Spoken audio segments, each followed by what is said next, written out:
Vamos a la carta de la vicepresidenta Cristina Fernández de Kirchner, titulado A un año balance.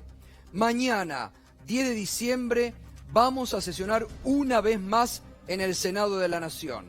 Desde que asumimos hace exactamente un año, ya lo hicimos 32 veces. Hace 13 años que no se realizaban tantas sesiones en este cuerpo legislativo.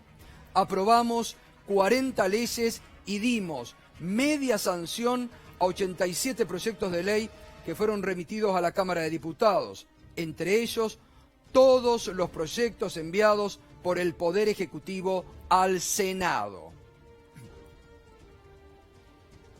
Cumplimos, como siempre, con todas nuestras responsabilidades. En su ámbito, el Poder Ejecutivo, sin duda, ha hecho un gran esfuerzo para afrontar dos tragedias, una anunciada y otra inesperada. La primera, la economía arrasada del macrismo. La segunda, la pandemia inédita. Sin embargo, no se puede decir lo mismo del otro poder del Estado. Acá halaga la labor del presidente del Poder Ejecutivo, de Alberto Fernández, del cual forma parte Cristina, y dice, sin embargo, no se puede decir lo mismo del otro poder del Estado, el Poder Judicial, representado por la Corte Suprema de Justicia de la Nación. La actuación de ese poder no hizo más que confirmar que fue desde allí, desde donde se encabezó y dirigió el proceso del lawfare en la Argentina. Primera definición fuerte de Cristina Kirchner. Y que a nadie se le ocurra tergiversar mis palabras con titulares diciendo que pretendemos una justicia adicta. Todo lo contrario, somos la fuerza política que en el 2003, con el 22% de los votos, denunciamos la extorsión de lo que se conocía como la mayoría automática de la Corte. De aquella Corte hoy no queda absolutamente nada. La doctora Carmen Angibay falleció y el doctor Zaffaroni renunció al cumplir los 75 años de edad. La descripción de los hechos que protagonizaron los dos restantes miembros propuestos por Néstor para integrar la Corte me eximen de mayores comentarios. Uno de ellos es el que se fotografiaba con el juez brasileño Sergio Moro y con Claudio Bonadío. Palazzo para Ricardo Lorenzetti, quien protegió todos los desaguisados y los armados judiciales durante el macrismo.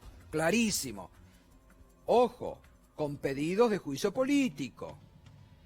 Lorenzetti con pedidos de juicio político, que creo que están latentes.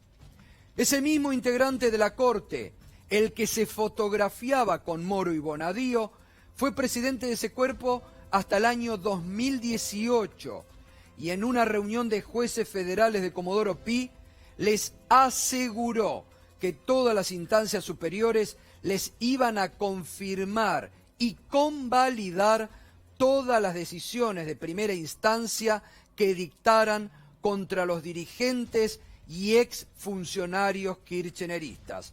Lawfare al palo. Esto es gravísimo, ¿eh? Primera denuncia gravísima contra Ricardo Lorenzetti, que hoy aspira a volver a conducir la Suprema Corte de Justicia de la Nación. Que no hay por qué dudar lo que denuncia la presidenta, la expresidenta, actual vicepresidenta, porque era un secreto a voces en tribunales cómo Lorenzetti tapaba, impulsaba y protegía jueces corruptos adictos al macrismo. Está clarísimo con las últimas definiciones de la Corte, con la lavada de manos que se hace la Corte en temas que debe dirimir. Está clarísimo, no hay nada de qué asustarse. La otra integrante que Néstor propuso, Hayton de Nolasco, no solo no renunció a su cargo al cumplir los 75 años de edad, sino que además recurrió a un juez de primera instancia para que le permitiera permanecer en el cargo en acuerdo con el gobierno de Cambiemos. Otra gran verdad.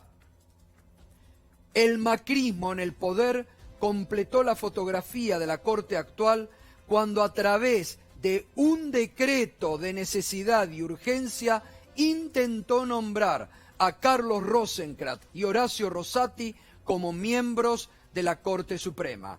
Hoy, la Corte está integrada por esos 4 funcionarios más el doctor Juan Carlos Maqueda.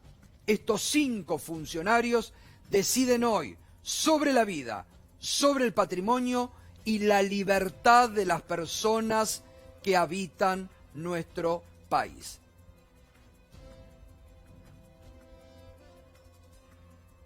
Denuncia durísima. A nadie debería extrañarle entonces no solo que el lawfare siga en su apogeo, sino que además se proteja y garantice la impunidad a los funcionarios macristas que durante su gobierno no dejaron delito por cometer, saqueando y endeudando al país y persiguiendo, espiando y encarcelando a opositores políticos a su gobierno. Tampoco deberíamos extrañarnos si esta Corte empieza a dictar fallos de neto corte económico para condicionar o extorsionar a este gobierno, o lo que es peor aún, para hacerlo fracasar. Atenti con esto, ¿eh? Me parece que es lo que avisora el gobierno. Lo hemos dicho acá, esta Corte que está jugando políticamente, que ha empezado a jugar políticamente y que busca condicionar al gobierno, porque es parte del poder, de eso que yo siempre le hablé durante los últimos 4 años, cuando yo le decía el poder político, mediático y judicial. El poder político fue derrotado el año pasado por el voto del pueblo, por el voto del pueblo. Mirá qué diferencia importante. Sin embargo, el poder mediático y judicial siguen de la mano y siguen presionando y siguen extorsionando y han buscado desestabilizar este año a este gobierno. A eso hay que estar atento, a los tejes y manejes que esta Corte busca hacer. Por eso el otro día decía el doctor Ramos Padilla o el doctor Ubeira, no hay que tenerle miedo a los mecanismos del juicio político, que es el instrumento válido que la Constitución garantiza, porque hay muchas denuncias sobre Rosenkrantz, sobre Lorenzetti y sobre otros integrantes, por ejemplo, Hayton de Nolasco, que tiene más de 75 años y que no ha cumplido en renunciar a ese cargo en la Corte. Y acá está, mire, justamente lo que estaba hablando. De los 3 poderes del Estado, solo uno va a elecciones. Solo un poder es perpetuo. Ah, no, perdón. De los 3 poderes del Estado, solo uno no va a elecciones. Es lo que les decía yo. Solo un poder es perpetuo. Solo un poder tiene la palabra final sobre las decisiones del Poder Ejecutivo y del Poder Legislativo. Ese poder solo es ejercido por un puñado de funcionarios vitalicios que toleraron o protegieron la violación permanente de la Constitución y las leyes y que tienen, además, en sus manos el ejercicio de la arbitrariedad a gusto y piacere, sin dar explicaciones a nadie ni estar sometidos a control alguno. Esto tiene mucha razón. Esto es lo que se ha reclamado en algún momento. ¿Quién controla a los jueces? ¿Quién tiene el poder? Cuando el Senado, que es la voz autorizada para removerlo, 2 jueces se levantaron contra la institución de la República y del Senado. Fueron a buscar cobijo a la Corte y la Corte los amparó, Bertuzzi y Bruglia. Y en esto tiene razón la vicepresidenta en lo que plantea. Nadie los controla. Pueden permanecer, pueden ingresar a los 20 años, pueden irse cuando ellos quieren. Pueden tener 93 años y seguir en la Corte, como hubo casos. Y ahí es donde está ahora este poder judicial y mediático ensamblado.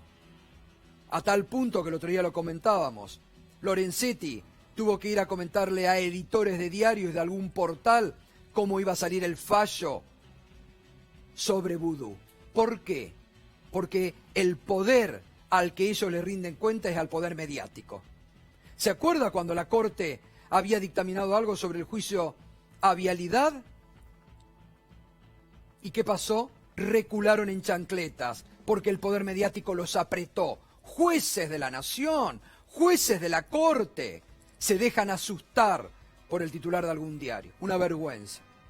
Y también, atención, cómo está ese poder mediático presionando y extorsionando al juez que tiene que decidir si el ex vicepresidente vuelve a la cárcel o no. Atención con eso.